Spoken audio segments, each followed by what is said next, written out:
Pass, சிண்டுவோட கதை முடிஞ்ச பிறகும் கூட இன்னொரு மந்திரக்கல் இருக்குங்கிறீங்களா பாஸ்? எப்படி? முட்டாள்.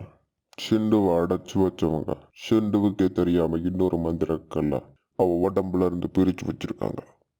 அந்த மந்திரக்கல்ல ஜப்பான்ல மறைச்சு வச்சிருக்காங்க. அதை தேடி தான் நம்ம போறோம். ஆனால் உங்களுக்கு எப்படி தெரியும் பாஸ்? எனக்கு இந்தியானா ஜோன்ஸ்ன்ற ப்ரொஃபஸர் சொன்னார். ஆனால் பாஸ், இது உங்களுக்கு தெரிஞ்சிருக்குன்னா அந்த சேனுக்கும் கண்டிப்பாக தெரிஞ்சிருக்கும்ல பாஸ்? ஆமாம் ஆமாம், அந்த ஜக்கிச்சனுக்கு வேற வேலை இல்லை. நம்ம வழியில் வர்றதே அவனுக்கு பொழப்பா போச்சு. அடா ஆமாப்பா, அவனை சமாளிக்கவே முடியாது. வாயை மூடுங்கடா.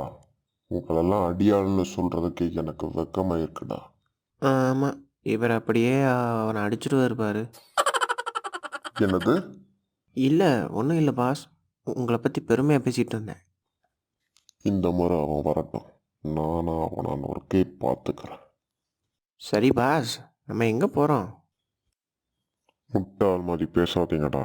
நான் தான் முதல்ல சொன்னேன்ல ஜப்பான் போகிறோன்னு.